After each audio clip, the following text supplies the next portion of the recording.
అందులో ప్రధానమైనది పేదరికం. పేదరికం లేని సమాజాన్ని నిర్మించడమే ప్రభుత్వాల లక్ష్యం. అయితే దేశంలో పేదరికం ఎలా ఉందన్న దానిపై నీతి ఆయోగ్ తాజాగా ఓ నివేదిక విడుదల చేసింది.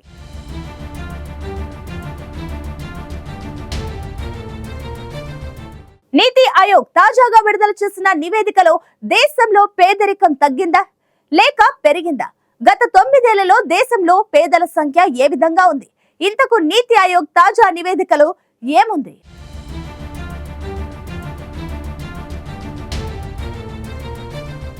దేశంలోని అన్ని సమస్యల్లోకెల్లా పేదరికం ఒక తీవ్రమైన సమస్య. కాబట్టి ప్రతి కాలంలోనూ వ్యవస్థలోనూ పేదరికం లేని సమాజాన్ని నిర్మించడమే అంతిమ లక్ష్యంగా ఉంటుంది. దశాబ్దాలుగా ప్రపంచంలోని అనేక దేశాలతో పాటు భారతదేశం కూడా పేదరికం చేత పీడించబడుతోందనేది వాస్తవం. అయితే గత కొంతకాలంగా భారతదేశంలో పేదరికం తగ్గుముఖం పడుతోందని, ముఖ్యంగా దేశంలో మల్టీ డైమెన్షనల్ పేదరికం తగ్గుతుందని నీతి ఆయోగ్ తన నివేదికలో స్పష్టం చేస్తోంది. నీతి ఆయోగ్ సభ్యుడైన రమేష్ చాంద్ విడుదల చేసిన రిపోర్ట్ ప్రకారం గడిచిన 9 సంవత్సరాల్లో భారతదేశంలో బహుముఖ పేదరిక సూచి ఆధారంగా పేదరికం 29.17% నుంచి 11.28% తగ్గింది. అంటే ఈ 9 సంవత్సరాల్లో పేదరికం 17.89% తగ్గడం వలన భారతదేశంలో 24.82 కోట్ల మంది పేదరికం నుంచి బయటపడ్డారని నీతి ఆయోగ్ తాజా రిపోర్ట్ వెల్లడించింది.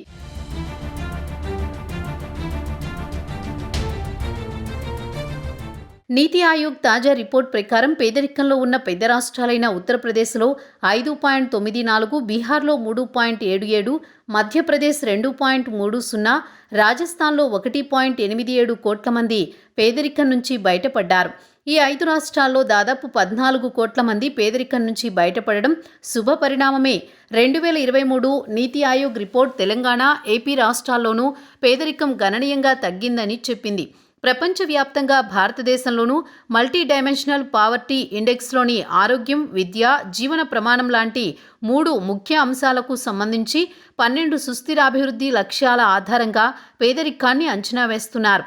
సుస్థిర అభివృద్ధి లక్ష్యాలైన పౌష్టిక ఆహారం, శిశు మరణాలు, బాలింతల ఆరోగ్యం, పాఠశాలలో హాజరు శాతం, వంట చెరుకు, పరిశుభ్రత, సురక్షిత త్రాగునీరు, విద్యుత్ శక్తి వినియోగం, గృహ సౌకర్యం, బ్యాంకు ఖాతాలు లాంటి అంశాలను ఆధారంగా చేసుకుని పేదరికాన్ని లెక్కిస్తున్నారు. అయితే ఈ 2 అంశాలకు సంబంధించి కేంద్ర రాష్ట్ర ప్రభుత్వాలు అనేక కార్యక్రమాలు చేపట్టడం వలన దేశంలో పేదరికం నుంచి బయటపడే వారి శాతం గణనీయంగా పెరుగుతుందనే భావన ఉంది.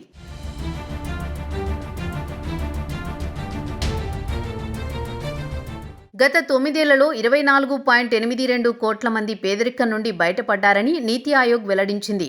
2013-14తో పోల్చితే 2022-23 మధ్య బీజేపీ నేతృత్వంలోని ఎన్డీఏ ప్రభుత్వం 9 ఏళ్లలో దాదాపు 250 మిలియన్ల మంది పేదరికం నుండి తప్పించుకున్నారని నీతి ఆయోగ్ స్పష్టం చేసింది.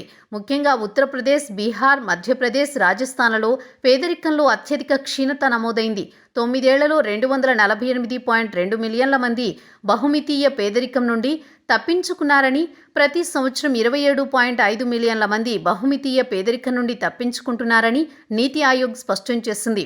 2005-6 నుండి 2015-16 కాలం 7.69% వార్షిక రేటుతో పోలిస్తే 2015-16 నుండి 2019-21 మధ్య 10.66% వార్షిక క్షీణత రేటు ఘాతాంక పద్ధతిని ఉపయోగించి పేదరికం సంఖ్య నిష్పత్తిలో క్షీణత చాలా వేగంగా ఉందని నివేదికలో పేర్కొన్నారు.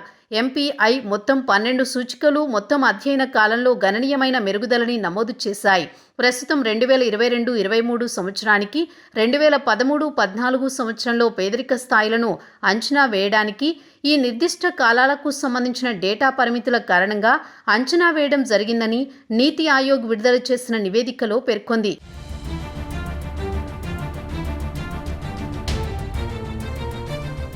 కేంద్ర ప్రభుత్వం తీసుకువస్తున్న ముఖ్యమైన కార్యక్రమాలకు ఈ అద్భుతమైన విజయాన్ని అందించాయని నీతి ఆయోగ్ పేర్కొంది.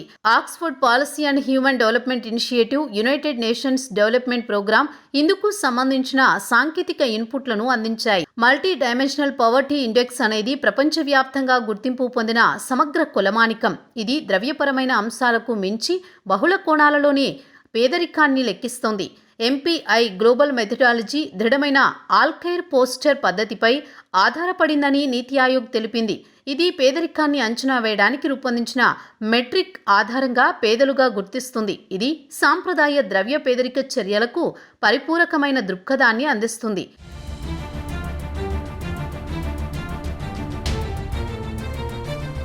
కేంద్ర ప్రభుత్వం అమలు చేస్తున్న ప్రధానమంత్రి గరీబ్ కళ్యాణ్ అన్న యోజన ద్వారా ఉచిత బియ్యం పంపిణీ, ఉజ్వల యోజన, స్వచ్ఛ భారత్, జల్ జీవన్ మిషన్, సౌభాగ్య ప్రధానమంత్రి ఆవాస్ యోజన, ప్రధానమంత్రి జన్ ధన్ యోజన, ప్రధానమంత్రి జన ఆయుష్మాన్ యోజన, జాతి ఆరోగ్య మిషన్, జననీ సురక్ష యోజన, సర్వశిక్ష అభియాన్, జలశక్తి అభియాన్, నేషనల్ వాటర్ మిషన్, ప్రధానమంత్రి ఆత్మనిర్భర స్వస్తి భారత్ యోజన, ప్రధానమంత్రి మాతృవందనం యోజన, మధ్యాహ్న భోజన పథకాలతో పాటు వివిధ రాష్ట్రాల్లో అమలు చేస్తున్న పేదరిక నిర్మూలన కార్యక్రమాలు సత్ఫలితాలు ఇవ్వడం వలన దేశంలో పేదరికం గణనీయంగా తగ్గిందనే విశ్లేషణలు వినిపిస్తున్నాయి.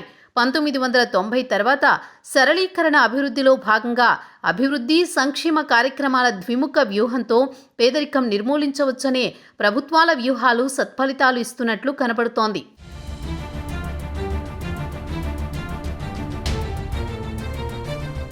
ప్రపంచంలోనే భారత్ 5వ అతిపెద్ద ఆర్థిక వ్యవస్థగా ఎదిగి $4 ట్రిలియన్ ఎకానమీగా ఆవిర్భవించబోతున్న తరుణంలో దేశంలో పేదరికం తగ్గడం సంతోషించాల్సిన విషయమే.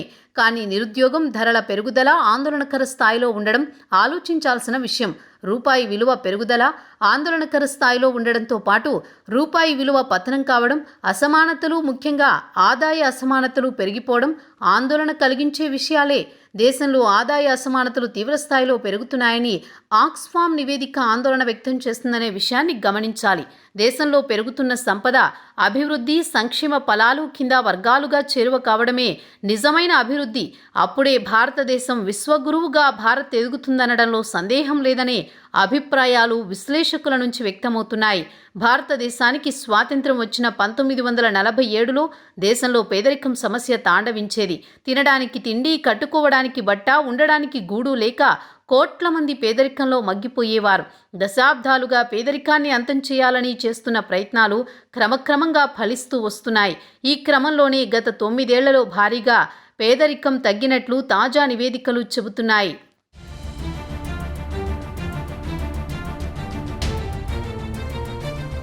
తొమ్మిదేళ్లలో దాదాపు 250 మిలియన్ల మంది పేదరికం నుంచి తప్పించుకున్నారని నీతి ఆయోగ్ స్పష్టం చేస్తుంది. దేశంలోని పలు రాష్ట్రాల్లో పేదరికం తగ్గుముఖం పట్టిందని నివేదిక స్పష్టం చేయడం కాస్త ఊరటనిచ్చే అంశమే.